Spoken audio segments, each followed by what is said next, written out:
Olá pessoal, nessa lição nós vamos aplicar um método, né, de refinamento ou de aprimoramento de um modelo e como exemplificação nós vamos partir de um modelo que nós já fizemos em lições anteriores, que foi o modelo dos tanques de aquecimento ou de resfriamento.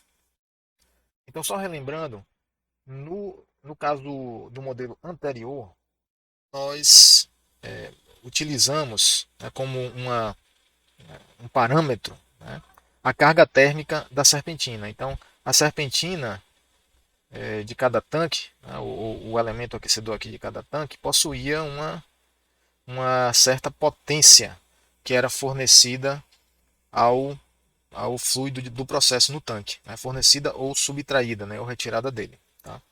Por isso que nós, no equacionamento, incluímos lá cargas térmicas Q1 e Q2. Essa abordagem simplifica a modelagem, simplifica o equacionamento. Por quê?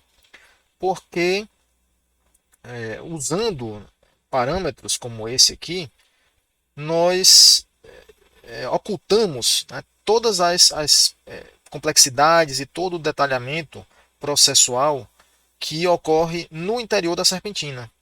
Tá? Então, os processos ocorridos ali, por exemplo, se o escoamento do fluido térmico é laminar, se é turbulento, qual vai ser o efeito na convecção, a própria determinação do H de convecção, tudo isso é ocultado. Nós passamos ao largo dessas dificuldades, né, simplesmente estabelecendo um valor específico aí para as cargas térmicas, para a potência trocada.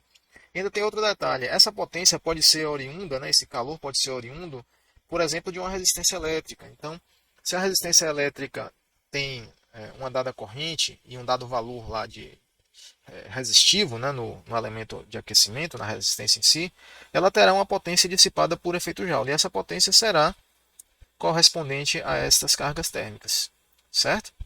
Nesse modelo agora, nós vamos refinar um pouco mais, vamos detalhar esse modelo, vamos tornar esse modelo aqui mais poderoso, no sentido de que, ao invés de utilizar cargas térmicas, né, como parâmetros fixos, né, do modelo, numa dada simulação, nós vamos analisar o que ocorre com o fluido de aquecimento e resfriamento, né, no caso aqui a água. Então só vamos relembrar qual é o nosso sistema, né, reduzido. Nós temos dois tanques de aquecimento ou de resfriamento. A operação de aquecimento ou resfriamento vai depender simplesmente do fluido da utilidade industrial que é usado aqui. Se for numa temperatura maior do que o fluido de processo que está no interior do tanque, claro que vai aquecê-lo. Se for água de resfriamento, ou seja, uma temperatura, a água de resfriamento que esteja, né, numa temperatura inferior ao do fluido de processo aqui no interior do tanque, essa água irá resfriar o fluido de processo, ok? Agora repare, fazendo um modelo que vai contemplar a análise térmica desde o fluido de resfriamento, vai implicar, por consequência, que nós incluamos características variáveis de estado e propriedades físicas desse fluido de resfriamento. Tá? Todo esse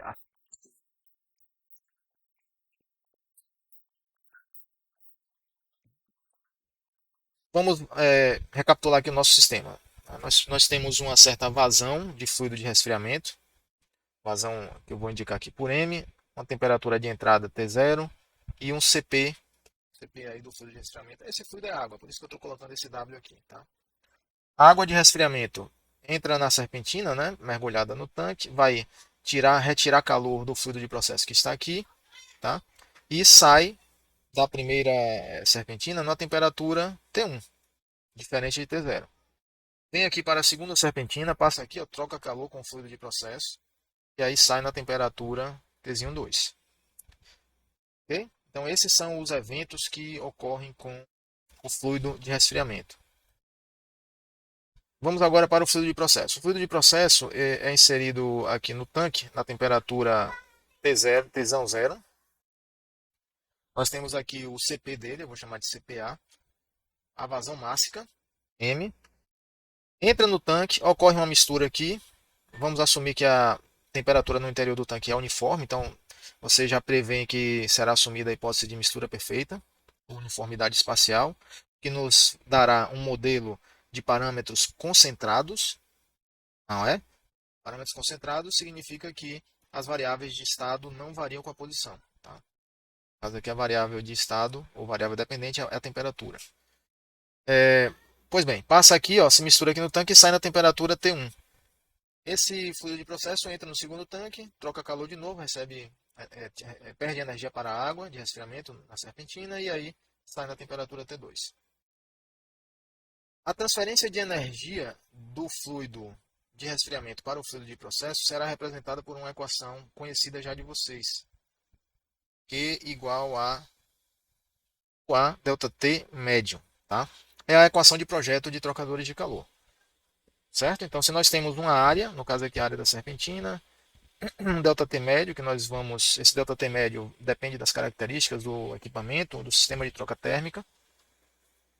E o coeficiente global de transferência de calor, que representa o circuito térmico equivalente, partindo desde a convecção do fluido frio, resistência da parede, do tubo, da serpentina e resistência convectiva do lado do fluido quente, do lado do fluido do processo, que é o fluido que está no tanque. Pois bem, e além disso, né, nós temos uma,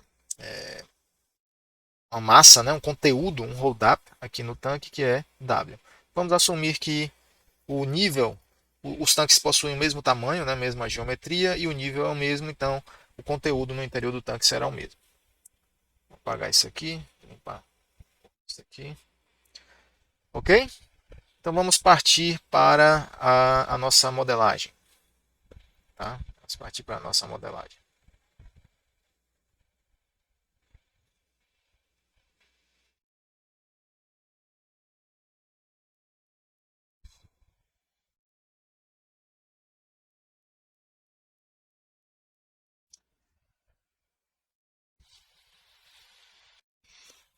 A base física que nós vamos utilizar, a base física de modelagem, né, para o equacionamento será a conservação da energia.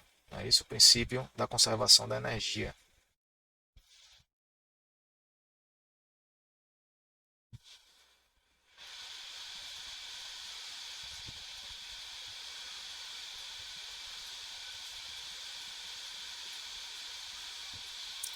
Ok? O que nos permitirá escrever uma equação de balanço para para cada um dos tanques. Certo? Então eu vou delimitar aqui rigorosamente aqui, poderia definir um volume de controle que compreende uma região do meu sistema, tá? Uma região do espaço do meu sistema. Então, no tanque, nós faremos aqui o balanço de energia, considerando as entradas e saídas no volume de controle. Então, nós temos aqui entrada e saída, entrada, saída. Vou colocar aqui no nível, mas eu poderia colocar a marcação de entrada e saída na própria, no próprio limite aqui do reservatório, tá certo? Então veja, no caso do primeiro tanque, vou colocar aqui tanque 1,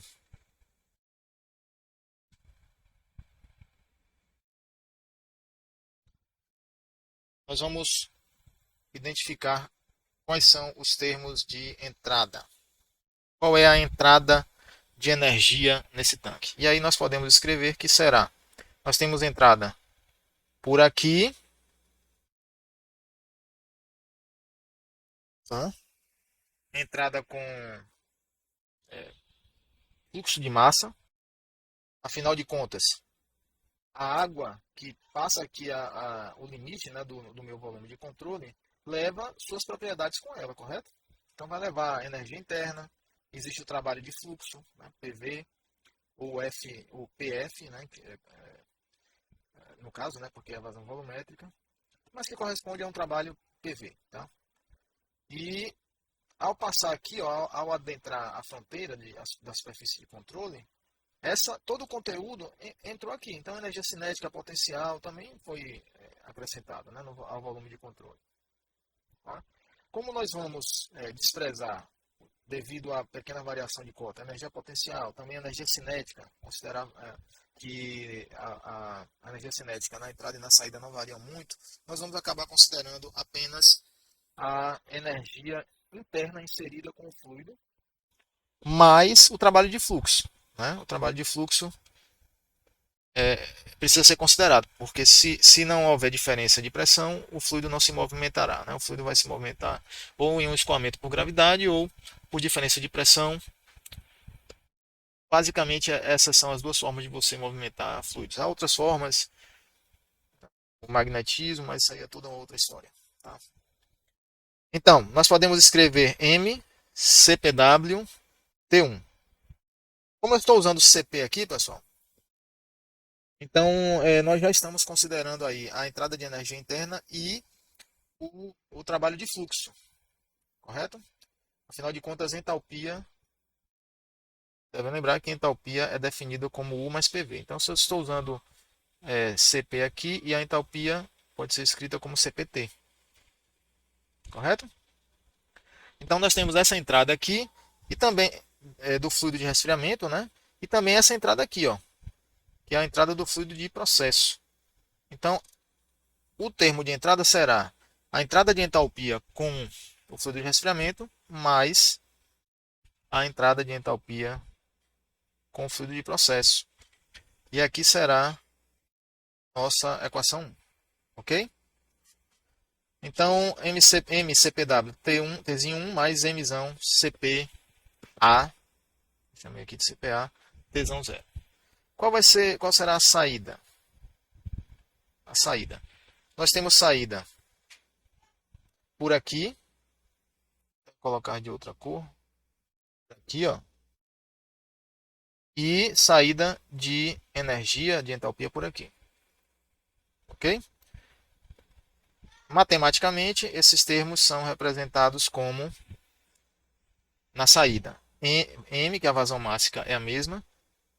CPW, T2. Afinal de contas, a temperatura de saída aqui, ó, é Tzinho 2. Mais Mzão, CPA, Tzão 1, que é a temperatura de saída do fluido de processo no tanque 1. E aqui nós temos a nossa equação 2. O termo de acúmulo será, como sempre, a derivada temporal do conteúdo nesse caso é de energia que nós estamos balanceando. Então nós temos que será W CPA-T. Ok? Certo? Repare, pessoal, que esse termo de acúmulo aqui, ó, ele está sujeito a... Ele decorre de uma simplificação, certo? Porque o termo de acúmulo ele tem que ser DU-DT. É acúmulo de energia... na verdade, é DE-DT, tá? DE-DT, aonde esse E corresponde à energia interna mais cinética mais potencial. Como nós desprezamos esses dois aqui, nós teríamos DU-DT. DU-DT aqui, ó, apenas. Tá? Então, como o U é definido pela termodinâmica como CVT, aqui deveria ser rigorosamente CVT. Certo? É um detalhezinho mas que passa despercebido para muitos, mas rigorosamente essa é a verdade. E aí o que acontece? Nós estamos aproveitando aqui o fato de que para líquidos e sólidos, CV é praticamente igual a CP. Tá? E é bastante conveniente usar, né, o CP em todos os termos da equação, se possível. Né? É bastante conveniente na forma na álgebra que é feita, ao colocar em evidência. Tá? É muito mais conveniente do que, digamos, usar o CP aqui e o CP aqui, o CPA aqui e o CVA aqui. Aí eu já teria duas propriedades físicas. Às vezes não é a complicação a mais não é tão grande, mas que é conveniente você usar, né, menos propriedades físicas no equacionamento, claro que é. Tranquilo entender aí? Então, esse termo de acúmulo já está com essa simplificação aqui, ok? É uma hipótese. Né? mas que para líquidos e sólidos ela é bem realista. Aqui um pouquinho.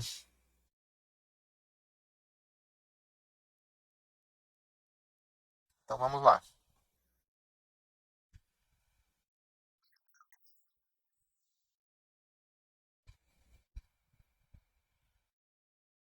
Combinando 1 a 3, nós obtemos que MCPW T1 tesão 1 mais MCPA tesão 0 menos MCPW Tzinho 2 mais MCPA tesão 1 igual a DDT de Wzão CPA tesão 1. Olha só. Tesão 1, certo? Portanto, nós temos a equação 4. A equação 4, que já é a equação diferencial, pessoal, que descreve a variação de temperatura no interior do tanque 1. Olha aqui, ó. Tá? Não está na forma mais simples ainda, porque se eu assumir que Wzão, ou seja, o conteúdo do tanque não muda com o tempo, ou é aproximadamente constante, ou é controlado, né? Tem uma área de controle para manter ele constante, e que CPA não varia muito no intervalo de tempo desejado, né, para o modelo, no intervalo de tempo de interesse, né, no qual eu vou resolver o modelo. Então, esses dois termos aqui eles podem sair da derivada e aí eu fico com a derivada da temperatura apenas, certo? Mas vamos seguir adiante, porque nós temos ainda o tanque 2 para trabalhar. Então, tanque 2. Tanque 2.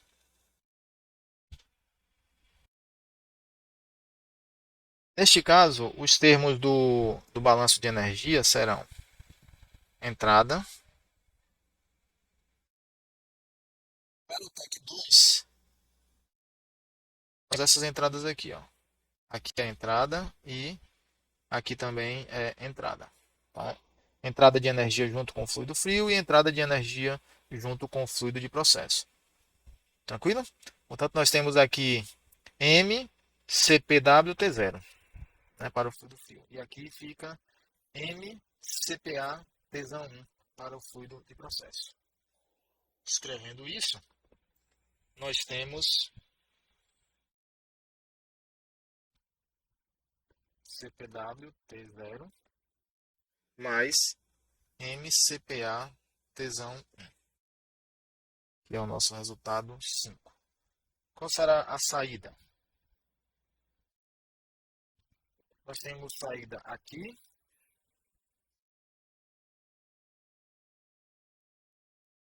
aqui e aqui, ó. Saída do fluido de resfriamento e saída do fluido de processo.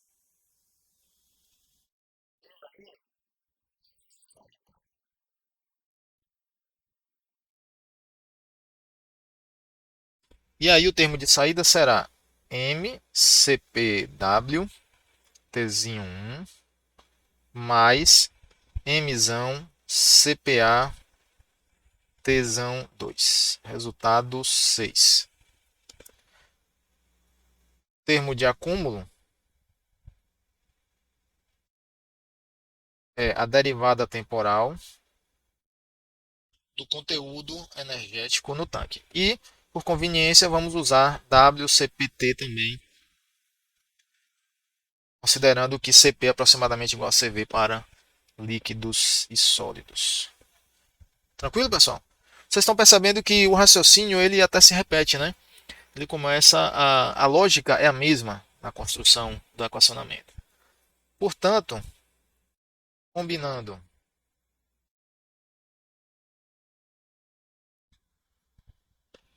combinando 5 a 7, obtemos. Nós vamos obter que MCPW T0 mais Mzão CPA Tsão 1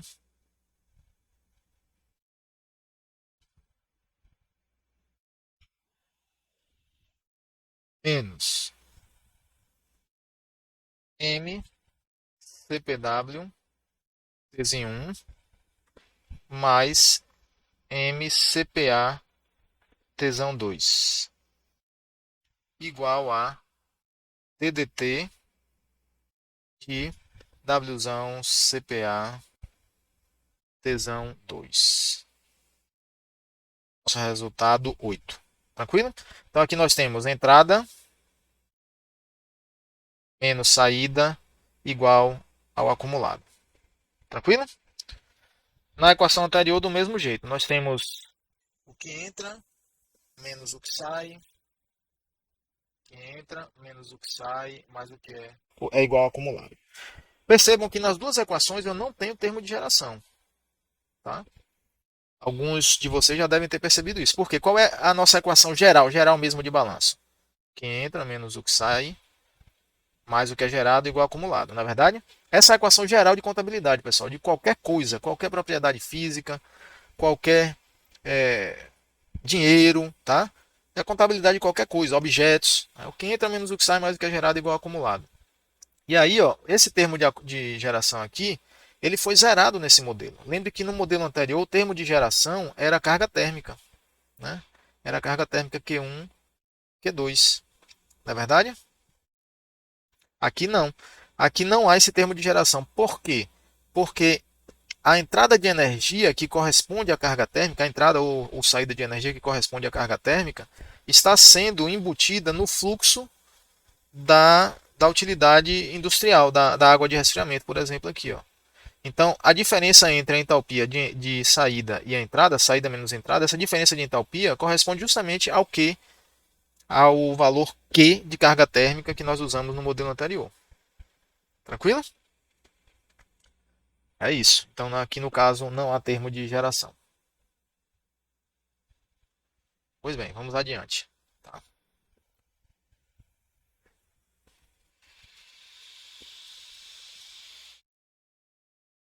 Assumindo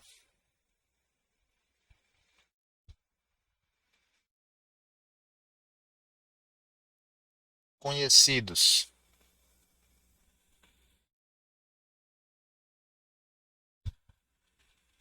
condições de entrada. Vamos assumir que nós conhecemos as condições de entrada, né? O Tzinho 0 e o Tzão 0 aqui, ó. Tzão 0 e Tzinho 0, as vazões. São condições de entrada conhecidos.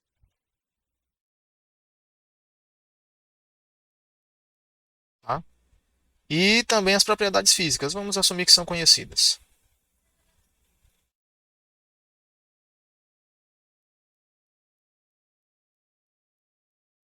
Certo?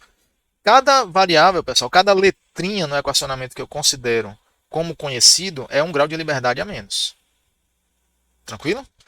Porque se eu não assumir que é conhecido aquele valor, daquela variável, eu vou ter que incluir no meu modelo uma equação para ela, para fechar aquele grau de liberdade que está solto. Tá? Então, assumindo isso, nessas condições aqui, as variáveis desconhecidas, ou seja, as incógnitas,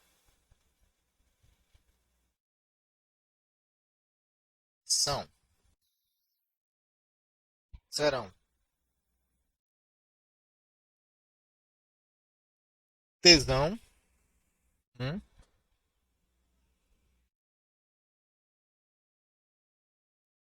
tesão 1, tesão 2, tzinho 1 e tzinho 2. Então, essas são as variáveis desconhecidas, são as incógnitas.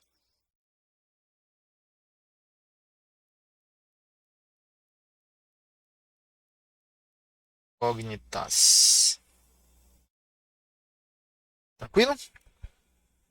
E quais são as conhecidas aqui que eu não listei? Né? Nós temos Várias são conhecidas, tá? Vou botar aqui, ó, nesse cantinho aqui. Quais são as conhecidas que nós temos? Nós temos Tzinho zero, Tzão zero, o próprio Mzinho, o Mzão, o, o hold-up, né, o conteúdo no tanque W, as propriedades físicas CPW, CPA, tranquilo? Então todas essas variáveis, esses símbolos aqui, são conhecidos. Estou admitindo que são conhecidos no modelo. Se não for conhecido, eu tenho que botar um equacionamento para ele. Tá? Portanto, até agora, quantos graus de liberdade tem um modelo? Pensem aí. Quantas equações nós temos? O número de equações é igual a quanto? Até agora nós temos duas equações diferenciais. Pronto, é só isso que eu tenho. Tá? E qual é o nosso número de variáveis? Número de variáveis incógnitas, né? Variáveis incógnitas. Nós temos 4. Olha aqui, ó. Portanto, nós estamos com 2 graus de liberdade. Dá para resolver esse modelo? Não dá. Para resolver, é necessário que tenhamos um equacionamento com 0 graus de liberdade. Sendo assim, é necessário que nós descobramos mais duas equações, tá? Justamente para fechar esse grau de liberdade. Esses dois graus de liberdade necessitamos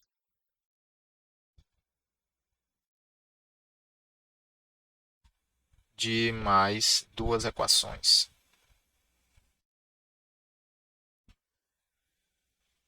É isso. Então, essas duas equações precisam aparecer de algum lugar. Né? Temos que usar leis físicas, ou argumentos puramente matemáticos, mas essas equações precisam ser geradas, senão eu não consigo resolver o modelo. Tá? O modelo aí, nessa condição, ele não está consistente, ele não tem consistência matemática. Consistência matemática, lembrem, são dois critérios. Um é coerência dimensional, ou seja, todos os termos com as unidades corretas, e 0 grau de liberdade. Tranquilo? Podemos recorrer às equações de taxa.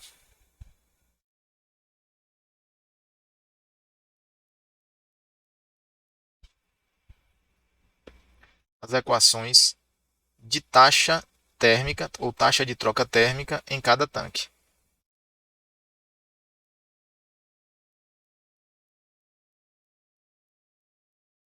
Cada tanque. Certo? E é o que nós vamos fazer. De modo que, para o tanque 1,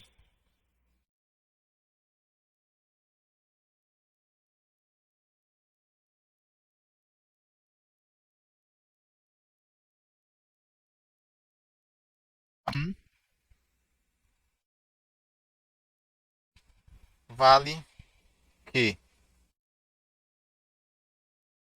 a taxa de troca térmica para o tanque 1 será Q1 igual a U1 A1 delta T médio, que no caso aqui será delta TML. Tranquilo? E essa taxa ela tem que ser igual à variação de entalpia entre a entrada e a saída, que é MCPW T2 menos T1. Certo? Esse aí é o nosso resultado 9.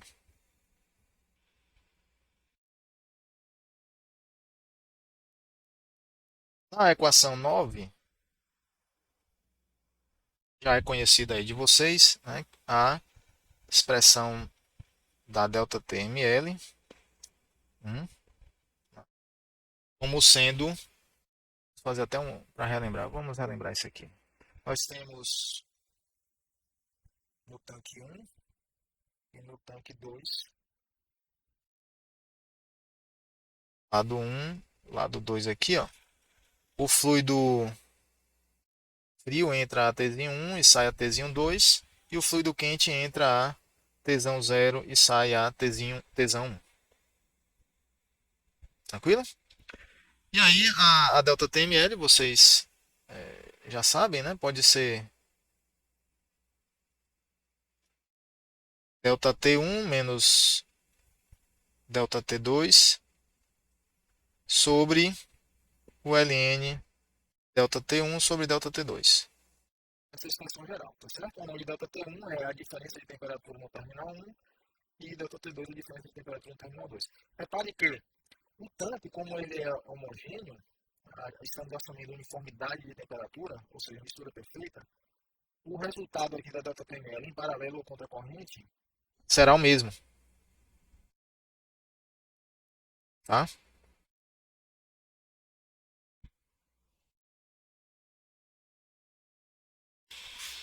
Retornando aqui, pessoal, eu acabei fazendo todo o equacionamento do modelo e, por alguma razão, essa parte da gravação se perdeu. O programa aqui deu uma travada. Então eu vou continuar a explicação de todo o equacionamento que eu já fiz, né? Que eu fiz aqui embaixo, tá? Para vocês entenderem o que foi que aconteceu, né? No equacionamento. Qual o nosso raciocínio e o nosso procedimento ao equacionamento. Qual foi a lógica aqui aplicada? Pois bem, então estávamos escrevendo a ΔTml para o tanque 1 e esse conjunto de temperaturas no terminal 1 e no terminal 2 permite escrever essa ΔTml1, né, a ΔTml para o tanque 1. Tesão 1 menos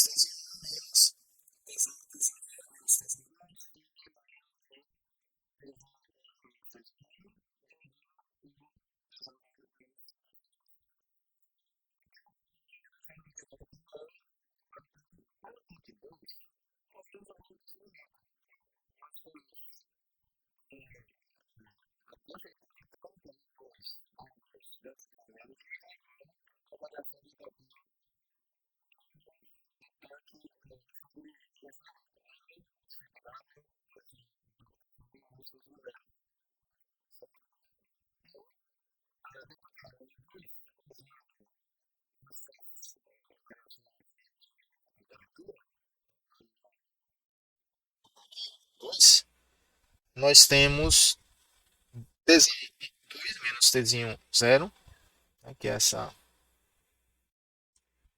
diferença aqui. Essa diferença aqui.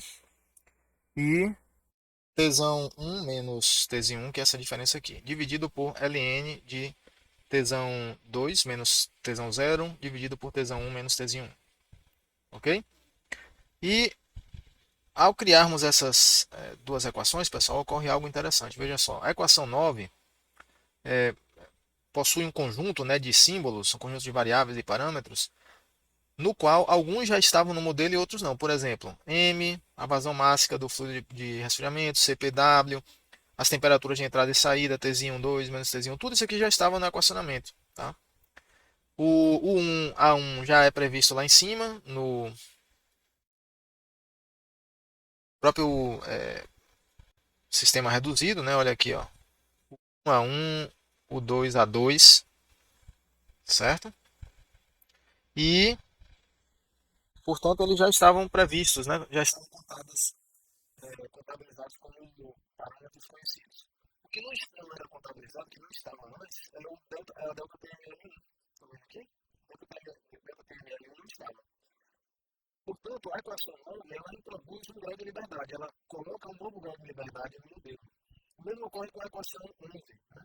A equação 9 e 11, elas criam dois graus de liberdade. Na 11 acontece a mesma coisa, nós temos variáveis que já estavam presentes, M, CPW, Tzinho 1, Tzinho 0, o 2 e A2 são parâmetros que já estavam conhecidos, né, introduzidos, mas a ΔTml2 não.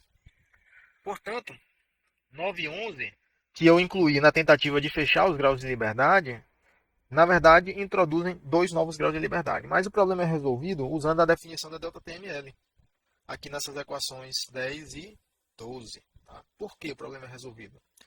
Porque eu fecho os graus de liberdade, eu zero o grau de liberdade com a equação 10 e a equação 12. Veja, A definição de ΔTML diz que ΔTML1 é igual a essa operação de temperaturas aqui, ó. Olha só. Então, as temperaturas envolvidas aqui no lado direito, todas já estavam no equacionamento, já estavam presentes. Não é uma incógnita, né? Não houve introdução de novas incógnitas. E a ΔTML1 já estava aqui na equação 9. Portanto, o grau de liberdade que foi criado na equação 9 vai ser fechado pela equação 10. O mesmo acontece aqui. O grau de liberdade criado introduzido pela equação 11 vai ser fechado pela equação 12. Entendem? Uma outra forma de raciocinar sobre essa questão dos graus de liberdade aqui é a seguinte.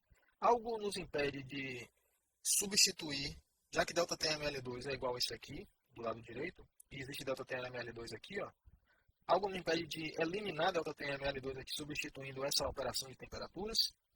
Nada impede. Eu posso substituir diretamente esse lado direito aqui na equação 11. O mesmo vale para a equação 10, que eu posso pegar o lado direito dela e substituir aqui na equação 9 diretamente. E aí vai desaparecer, o símbolo ΔTML1 vai desaparecer. E vai ficar todo esse bloco de temperaturas operado aqui, ó. Temperaturas aqui operadas nesse bloco, né, nessa expressão. E aí, se eu fizer essa eliminação, essa substituição aqui, a equação 9 não introduz um novo grau de liberdade. Ela vai ter, né, no lugar da ΔTML1, esse conjunto de temperaturas que já existia no modelo.